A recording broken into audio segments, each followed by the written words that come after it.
Le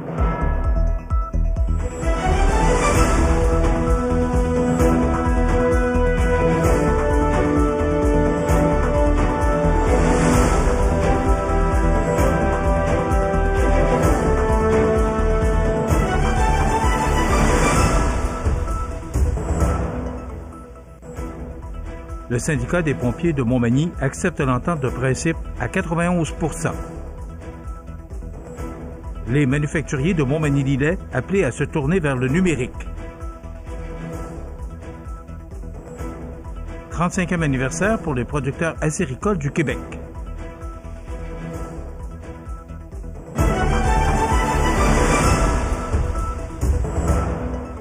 Vendredi 21 février 2025. Bonjour, mesdames et messieurs, bienvenue à votre bulletin régional sur le réseau de télévision CMA TV.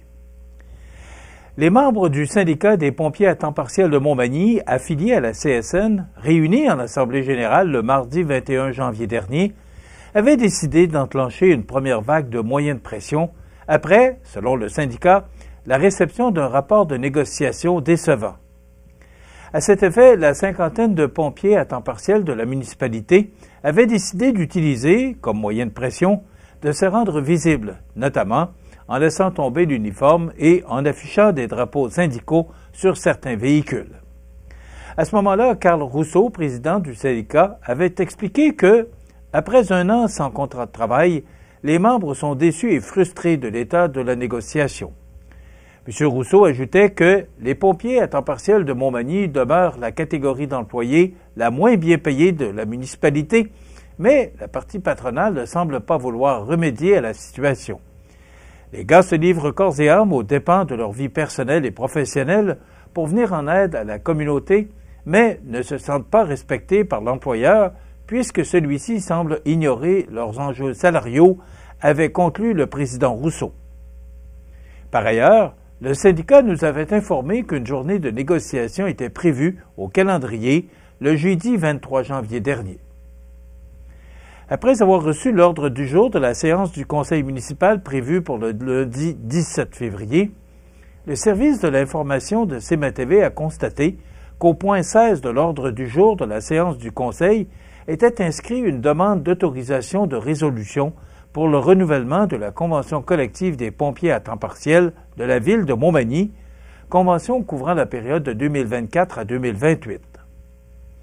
Nous avons donc communiqué avec Nicolas Lefebvre-Legault, conseiller à l'information et coordonnateur de l'équipe de travail pour le Conseil central de Québec-Chaudière-Appalaches, CSN, qui nous a confirmé que les membres du syndicat des pompiers à temps partiel de Montmagny, affiliés à la CSN, réunis en Assemblée générale le 10 février dernier, avaient effectivement adopté à 91% l'entente de principe qui leur était présentée, ce que la Ville de Montmagny nous a également confirmé. La nouvelle convention collective, entérinée par le conseil municipal lundi soir, le 17 février dernier, prévoit notamment des augmentations de salaire de 19% sur 5 ans.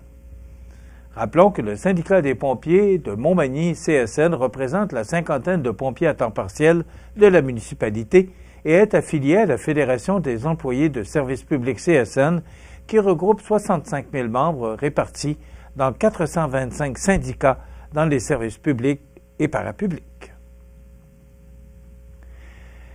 Une journée Innovation 2025 a été pensée pour fournir aux industriels des outils concrets pour moderniser leurs opérations. En effet, cette journée, qui se tiendra le 1er mai prochain à Cap-Saint-Ignace, débutera avec une conférence animée par un économiste reconnu, suivie d'une présentation de l'Escouade numérique, une équipe dédiée à aider les entreprises dans leur transition numérique. Les participants auront également l'opportunité de découvrir les innovations du Fab Lab industriel et de participer à un appel sur la transition numérique abordant les enjeux et les solutions concrètes pour réussir ce virage technologique. Un atelier sur l'intelligence artificielle permettra également aux entreprises de comprendre comment cette technologie peut améliorer leur production. La période du déjeuner sera animée par le témoignage d'un industriel de la région qui partagera son expérience en matière d'innovation et de transformation numérique. Cette occasion unique d'échanger avec un binôme permettra aux participants d'enrichir leurs perspectives sur la façon dont ces technologies peuvent réellement impacter leur quotidien. En outre, des kiosques informatifs seront installés pour que les participants puissent échanger avec des experts et découvrir les dernières avancées en matière de financement, d'accompagnement et de technologie. Ces kiosques seront des espaces où les entreprises pourront poser des questions pratiques et découvrir des solutions adaptées à leurs besoins spécifiques. La journée Innovation 2025 est organisée grâce à la collaboration de plusieurs acteurs clés du développement économique régional, dont la MRC de Montmagny, la MRC de Lillet, le Centre d'aide aux entreprises Montmagny-Lillet, la Chambre de commerce et d'industrie de la MRC de Montmagny, Service Québec et Espace régional Accélération Croissance.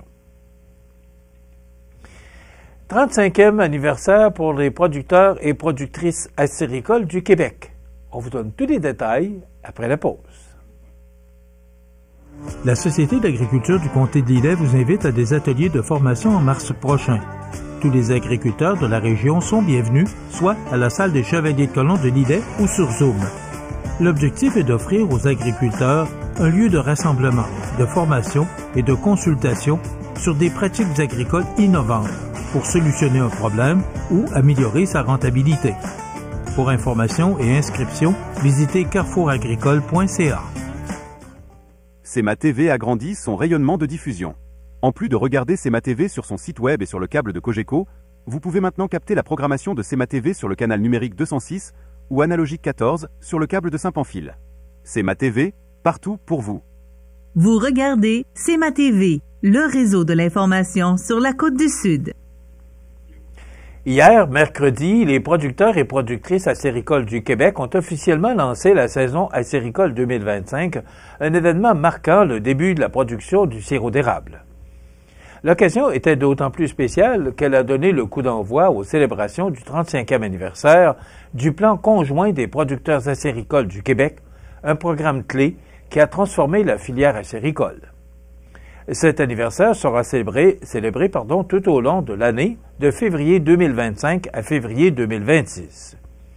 Luc Goulet, président des producteurs et productrices acéricoles du Québec, a ouvert les festivités en procédant à l'entaillage symbolique d'un érable devant une foule enthousiaste composée de producteurs acéricoles venus en famille pour l'événement.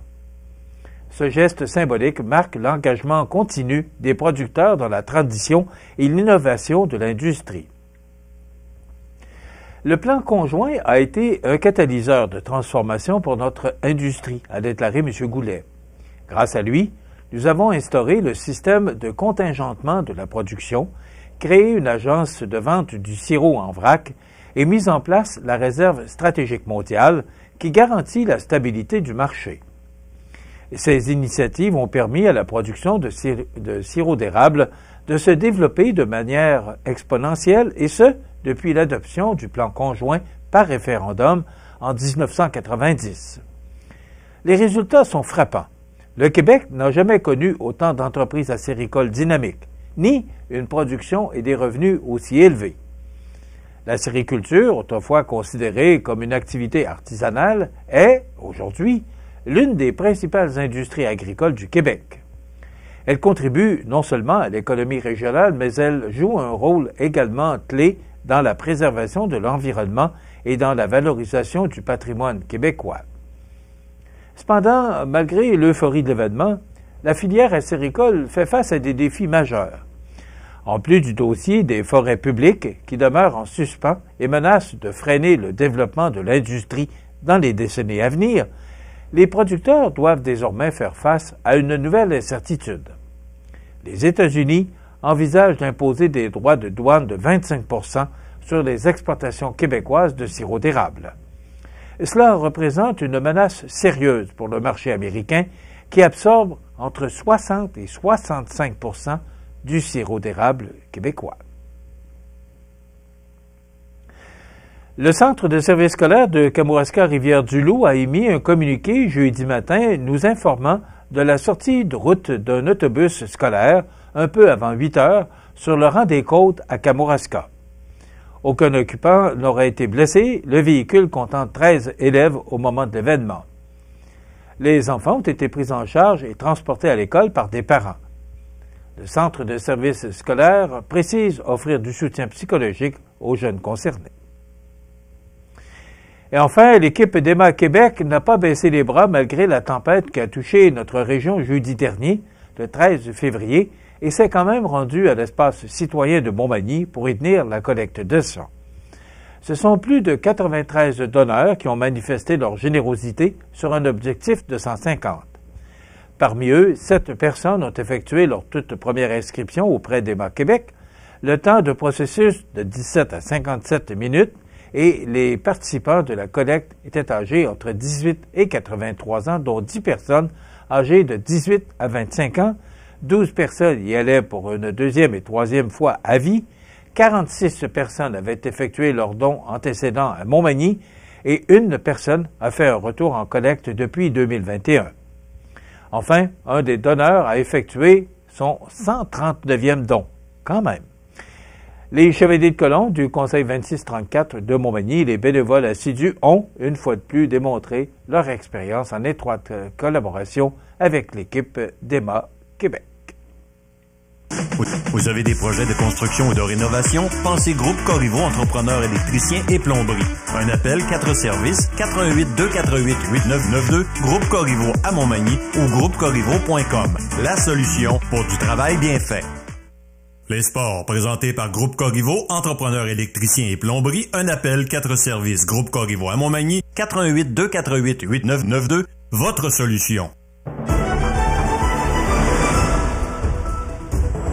D'abord, dans le match final de la série Confrontation des Nations, victoire du Canada sur les États-Unis au compte de 3-2 en prolongation grâce à un but de Connor McDavid. Donc, une belle victoire du Canada sur les États-Unis, match final de cette série Confrontation des Nations. Voici maintenant les matchs à l'affiche cette fin de semaine dans les différentes ligues régionales de hockey. D'abord, du côté de la Ligue junior 3A, l'Everest de la Côte-du-Sud disputera ses 2 prochains matchs à la maison cette fin de semaine. Les 2 confrontations seront contre les Flames de Gatineau. Le tout débutera samedi après-midi au Centre Rousseau de Saint-Jean-Port-Joli à 16h. Dimanche après-midi à 14h, les 2 formations croiseront de nouveau le fer à 14h à l'Aréna de Montmagny. Pour le Caron Industrie de la Ligue junior 2A, suite à la tempête de dimanche dernier qui a forcé l'annulation du 2e match de la série face au La Fontaine de Bellechasse, ce soir, vendredi 21 février à 20h50 à l'Aréna de Saint-Charles de Bellechasse, on reprendra le 2e match de la série. Et demain, samedi 22 février à 16h à l'Aréna de Montmagny, le Caron Industrie affrontera de nouveau le La Fontaine de Bellechasse pour le match numéro 3. Et dimanche 23 février à 17h, on se donne rendez-vous pour le 4e affrontement entre Bellechasse et Montmagny à l'Aréna de Saint-Anselme. Dans la Ligue de hockey Côte-du-Sud, un calendrier chargé de 8 parties sera de nouveau à l'affiche le week-end prochain. Le vendredi 21 février, Saint-Damien sera à Montmagny à 20h30, Saint-Prosper sera à Saint-Jean-Port-Joli à 20h, Saint-Charles visitera les Mercenaires à l'Aréna de Saint-Gilles à 21h, et Saint-Joseph visitera Sainte-Marie à 21h30. Le lendemain, samedi 22 février, Montmagny sera à Saint-Damien à 19h30, Saint-Charles recevra l'Aude-Binière à 20h30 et Saint-Jean-Port-Joli visitera les Hunters dans un match présenté à 21h à la glace Manac du centre Lacroix d'Utile de Saint-Georges. Le match numéro 4 entre Sainte-Marie et Saint-Joseph aura lieu le dimanche 23 février à 16h au centre Framéco. Et les matchs reportés en raison du mauvais temps de dimanche dernier, dont celui entre Montmagny et Saint-Damien, sera repris dimanche après-midi, 16h30 à Saint-Damien, et celui entre Saint-Prosper et Saint-Jean-Port-Joli sera repris dimanche soir, 19h30 à Saint-Prosper. Et pour la Ligue de hockey olympique de Montmagny, samedi 22 février, Armoire Mathurin visitera le restaurant à la Rive à 20h et le groupe MG visitera au Quai-Pneu à 21h30. Voilà ce qui complète votre bulletin d'actualité de ce vendredi 21 février. Dans un moment, les prévisions de la météo et l'état des routes. Voilà, c'est tout pour l'instant. Bonne journée et bon week-end. Pour rejoindre la salle de nouvelles de CMA-TV, nouvelles au pluriel @cmatv.ca ou encore 418-281-1313, poste 226. La météo, une présentation du restaurant à la Rive, un incontournable à Montmagny. Le restaurant à la Rive, un incontournable à Montmagny. C'est la place pour déguster un délicieux repas dans notre magnifique salle à manger ou sur le pouce à notre casse-croûte. Rue Saint-Louis ou par livraison, le restaurant à la Rive ou restaurantàlarive.com.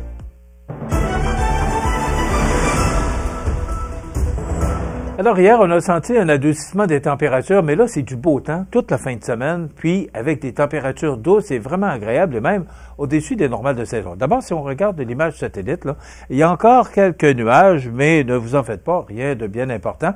Et si on regarde l'image radar, je pense qu'elle parle d'elle-même, c'est qu'il n'y a pas de précipitations prévues pour les prochaines heures. Donc, ça nous donne, en résumé, pour aujourd'hui, vendredi, une alternance de soleil et de nuages, des vents qui souffleront jusqu'à 15 km/h, avec un maximum quand même confortable de -4. Ce soir et la nuit prochaine, quelques nuages, vent devenant du sud-ouest à 20 km/h en fin de nuit, minimum de -15.